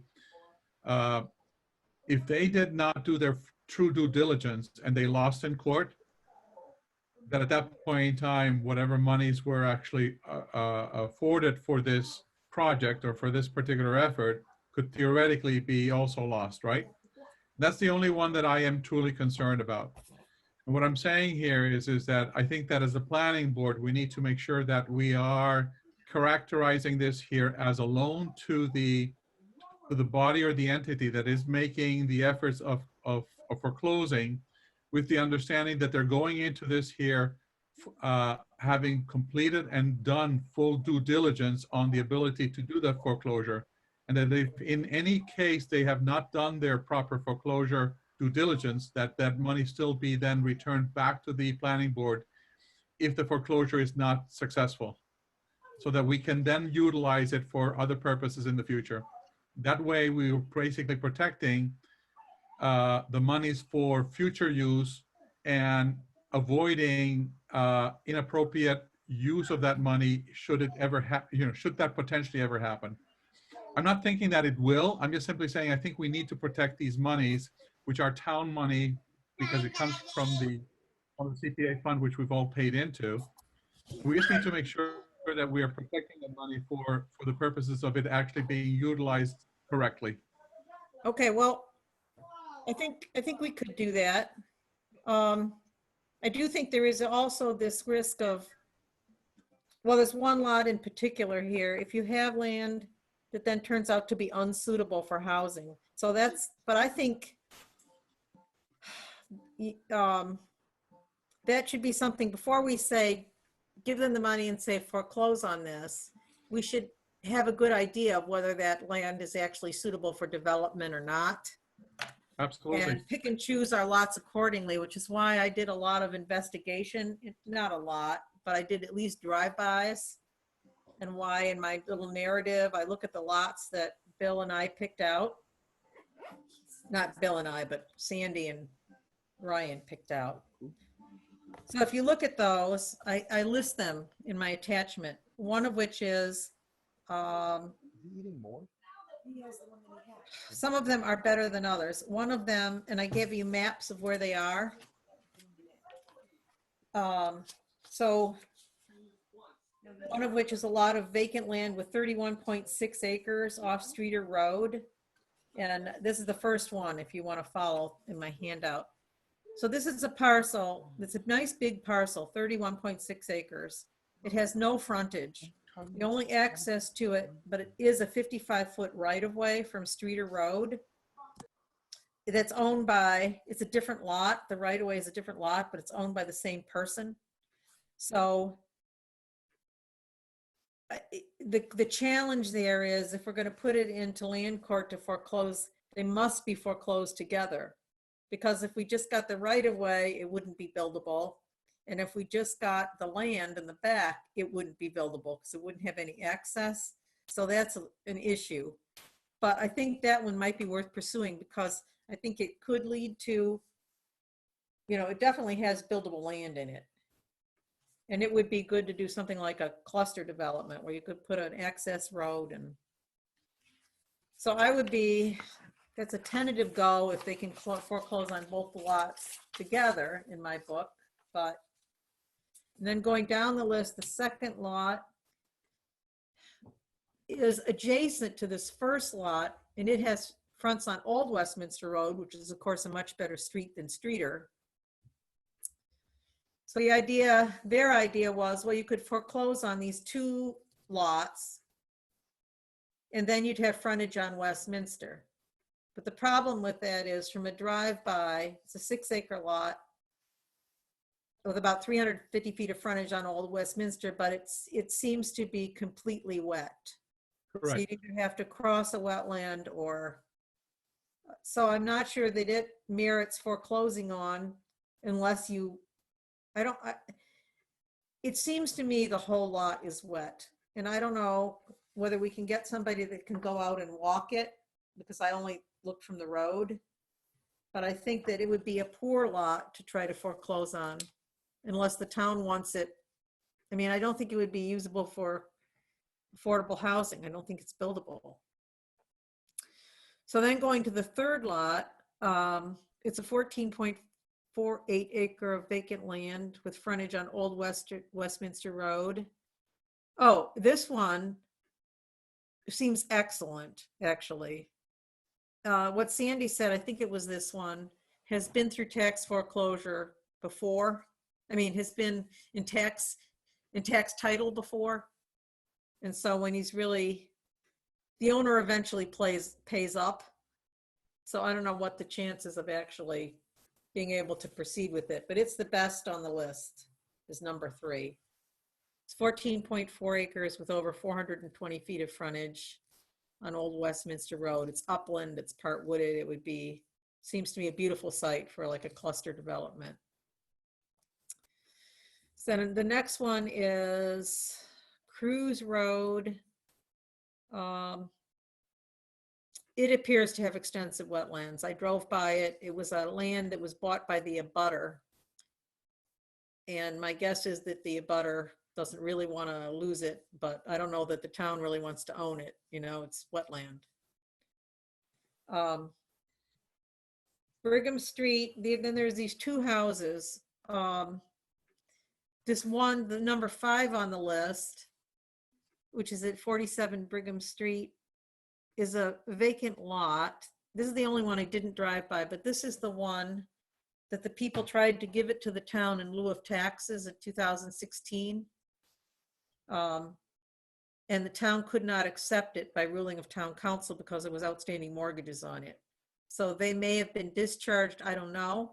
I think it's worth trying to talk to, you know, it's worth trying to foreclose on it and see if they'll come back to us. Sandy seems to think that the mortgage has been discharged that was on it. And maybe they're trying to sell it to somebody else, but it is tax delinquent and we could try that one and see what happens. And then the last one, you guys may know this house. If you go right from the center intersection in town and you start to drive down Brigham Street, I'm sorry, about the 4th house down, there's a really old house that is just falling apart. The chimney's caved into the roof and it's kind of sad. It's probably a house that dates from the early 1800s. And it's owned by 2 estates. And it's in tax title. And it's really an eyesore in town. People would love to see it knocked down and something done with it. But my question is, it's like 20 feet front to the house from the street. And then the house is built over a cliff. So I just don't know how you get a septic system in. But if we have somebody that could look at that and say, yes, there's a way to do that, you know, that would be a great lot too. So, and then Bill, is Bill still around? Discussed that possibly a house in Pinecrest. That's a foreclosure, but no decision was made on that. So there's my report. And I think the question is, do you want to, is a board acting as the Affordable Housing Committee, allow the town access to that $40,000, again, with the caveats to proceed in tax title? And if so, which of these lots do you think are worth taking that could be of value to us? Because we can specify them. Sandy thought the tax title would run about $5,000 per lot. Mhm. I think the examples that you presented, Madam Chair, are, you know, really run the gamut of how good they could potentially be or how not good. Yeah. I think that from our perspective, we ought to specify that this is a partnership. This is not just here, there's $40,000, go and figure out how you want to move with this here. But I think we need to, as a planning board and as a partner in this here, work with them so that we make a joint decision as to which ones to invest in and which ones are we taking a joint risk in them. Where I'm going with this here again is I'm not comfortable that a planning board fund be utilized without the planning board necessarily having input on this here, and addressing the interests of those monies which have been actually given to the planning board from the CPA for these purposes, and being given to a to another party, albeit it is a party within the town, but that maybe does not have the same, I don't, not the same interest, or at the same time, the same monitoring that we would potentially have. And therefore, I think we need to have an input on this here. Do you think is this a situation where anybody wants to go for a drive and look at these lots, or maybe? I'm familiar with all of them. I've seen them. I mean, I'm okay with them. I mean, I would have some concerns about the 0.42 acre lot, quite frankly. I really don't think that that's a buildable lot at all. I'm not sure that it is. And I would also be concerned about the last lot that you mentioned because of the condition of the septic and other caveats on this here. I think what we need to do here is sit, again, in principle, I'm okay with us looking at these or other lots that may come in the future and use the funds for that purpose. But it has to be one of those situations where we're protecting the interests of these funds so that they will be, so we mitigate the risk that it does not return back to us in the future. Well, we could say okay to some of these and not others too. I mean, I'm fine with that. And we could say, keep going through your list and give us more ideas. But yeah, I mean, we could maybe start off with one, which is the one that makes the most sense for the town, for the affordable housing, for even recouping funds that come back to the town. I mean, I think you presented some cases where a potential investment of a certain amount of money will bring the owner interested in coming back into compliance, and therefore bring the funds back. right. Which brings, I think, two things. I mean, a couple of things back to us is it guarantees the funds back to the planning board, but it also brings funds back to the town, which I think the town really needs. That's what the town is kind of looking for. Exactly. Others will be a more longitudinal investment where the foreclosure will actually take place, or maybe the granting of the property to the town. And at that point in time, we'll have to take a look at this here and say, okay, now that we have this piece of property, how did we convert this here into affordable housing? And that's not a 1 year project. That might be a 2, 3, 4 year project, depending on the extent of the work that requires in order to convert that, right? The land court process for foreclosure of a tax lien can take up to 5 years. So this is Correct. not a short-term plan. Exactly.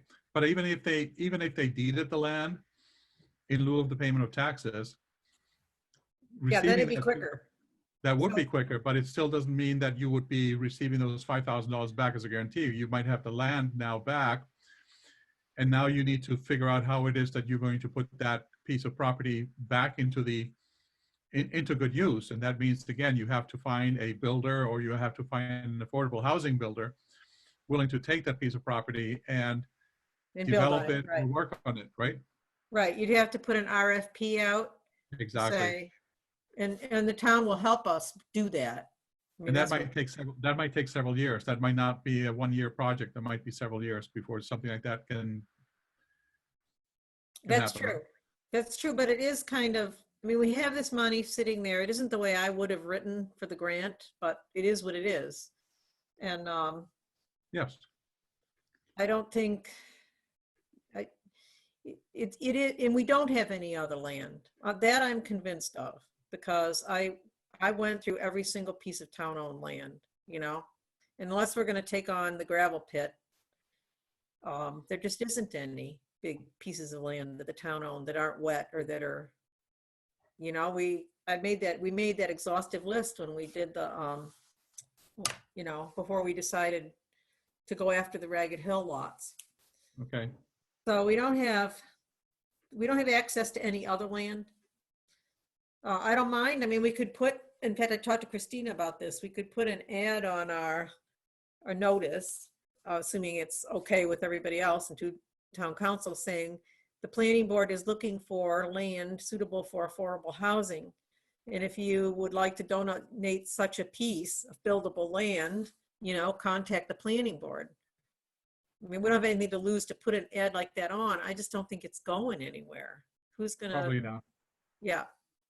So this is No. a way to conceivably get some land we could build on. I'm in agreement. And where I'm going with this here is that I don't think we should just, my point is that I don't think we should just put a carte blanche, $40,000 here, go ahead and use it and figure out how it is that you're gonna, you know, you're gonna foreclose on this year. What I'm saying here is out of the $40,000, let's come up with a plan jointly with the town administrator, with the tax assessor and so forth, and basically target the right Parcels. All right. Well, the right targets. what? Let me just get, I did want to hear from the other members of the board, but I'm thinking where this is going is I could take my letter back. You see what it is, everybody. And you're welcome to take a drive out and look at these lots yourself. But sit down with Ryan and try to say, these look like they're good. These look like they aren't good. Let's start with these lots. And let's put a letter agreement together where you take the risk of, you know, the case not going to judgment, of basically the defendant winning the case, right? Because the town's suing these people. And, you know, write up our understanding that the money comes back to us for affordable housing, or the land comes back, and include in it, if we get the land, that they will help us write an RFP to dedicate it to affordable housing. So there's no, you know, there's no situation where we've paid, they've got the land, and then the Board of Selectmen decides, well, we don't want to give it to affordable housing, we'll just give them the money back, right? It should be a letter agreement that specifies if we take this risk, we do get that land for housing, and that they'll help us get it. Correct. I don't know. Other feelings? And anybody else on the board? You want to see the money used in this way? Craig or John? Yeah, I think it makes sense. Okay. Then I'll Sounds come. good to me. And Craig, what? Is Craig still there? Could you I follow said- along my narrative, by the way, when you read it? See where the lots are and. Craig said it sounded good to him. All right, well then I will come back to our next meeting with a suggested letter agreement to Ryan. And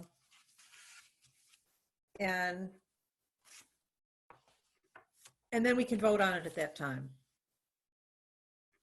Okay. Okay, so you could ask if he could go on that agenda too, and I'll try to talk to him before the next Board of Selectmen's meeting.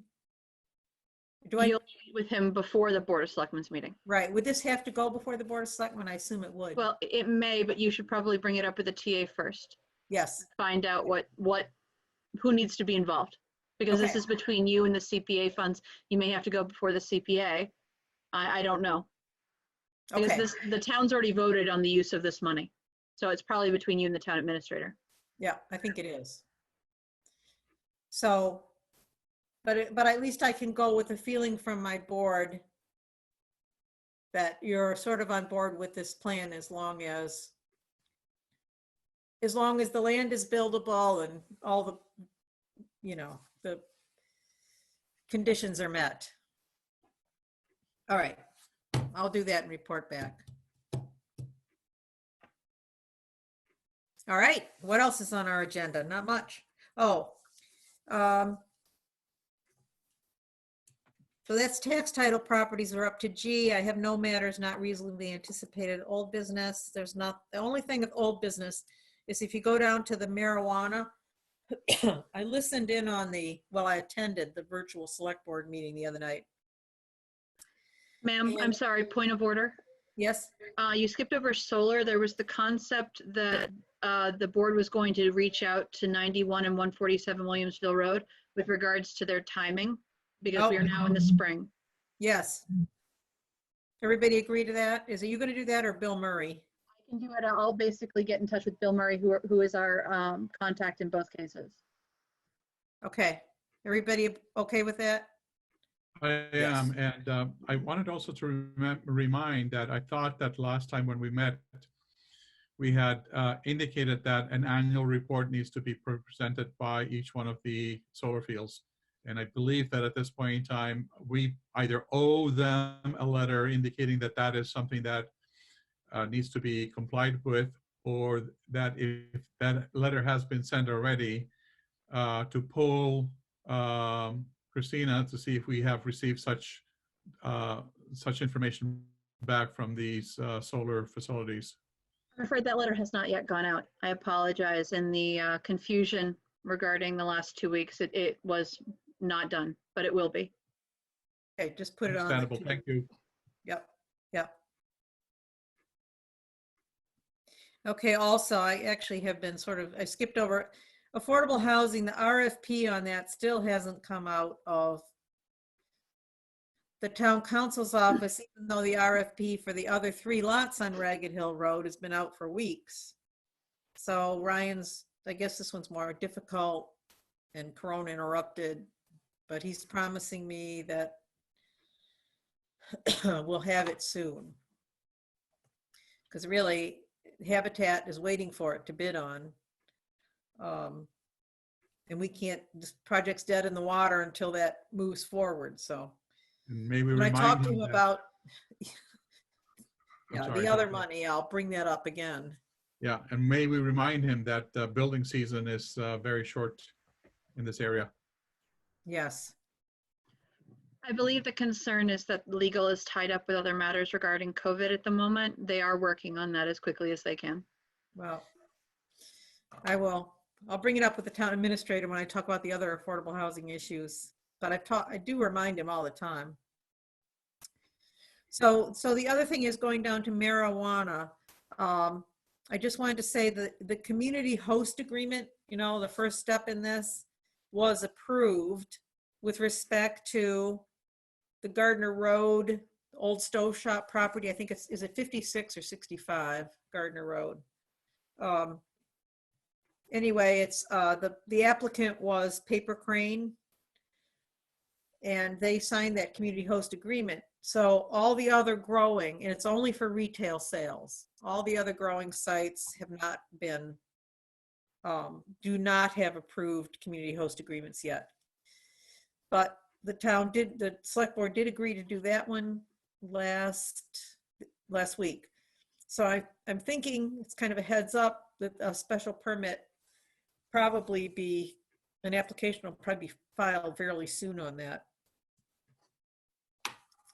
So we should sort of brace ourselves for all that will entail.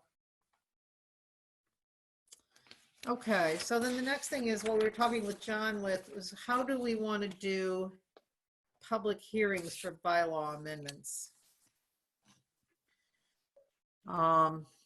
Do we have any clarification from the town on that? The thing is, it's being determined town by town. Some towns are saying that their members may not have not just their members of their boards. As you can see tonight, we have some technical difficulties, but also members of the public may not have access to these virtual meetings. And so having a public hearing may not properly poll the residents of the town, but it's up to each board. And the TA has invited any chair to come to him with regards to if they wish to have a public hearing.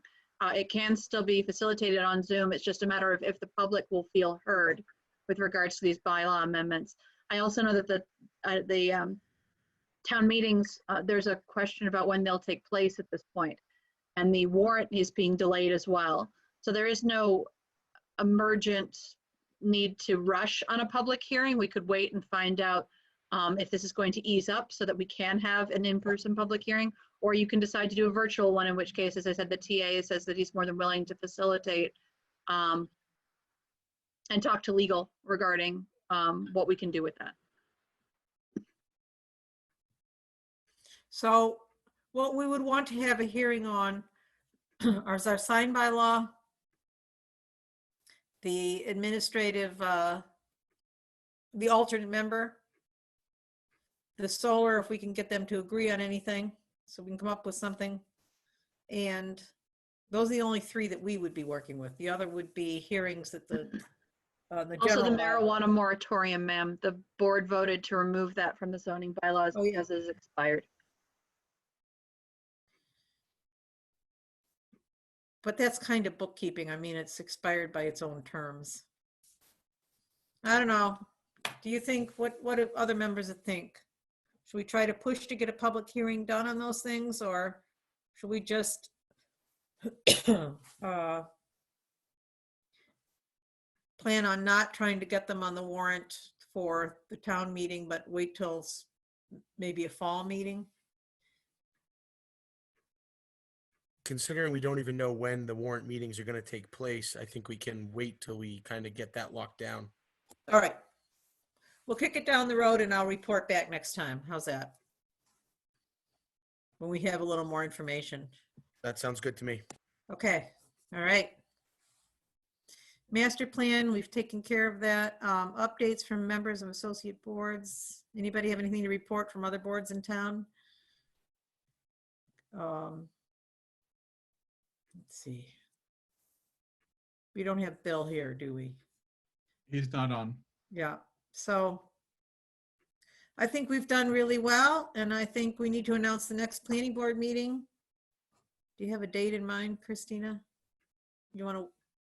Typically, we do it the first Wednesday of every month. Do we need an interim meeting? I don't think we need an interim meeting. And it's difficult, so. What's the next? I mean, I'll let you know if something comes up. We get this special permit filed or something. That would be May 6th, ma'am. Okay, is everybody okay with May 6th as the next meeting? Yeah, I'm that supposed should be to fine. 6:30, and then I'll let you know whether we can meet or it's virtual. Probably still be virtual, I think, but it's only been extended to, as far as I know, by the governor until May 4th at this point, so. Stay safe. I'll take a motion to adjourn. This is Francois. I am making a motion at this point in time to adjourn this meeting. This is John. I second that motion. Okay, Alice, all in favor? Alice Livedall, yes. Francois Steiger, yes. Craig, yes. Okay. Stay safe and we'll meet again on May 6th. Thank you for doing this coordination, Christina. Really good job. Yeah, everybody has a good job. Thank you. Thank you for Okay. everybody for coming out. Great. Thank you. Okay, Alice, good night, everyone. thanks for Good also night. for your efforts. Yeah.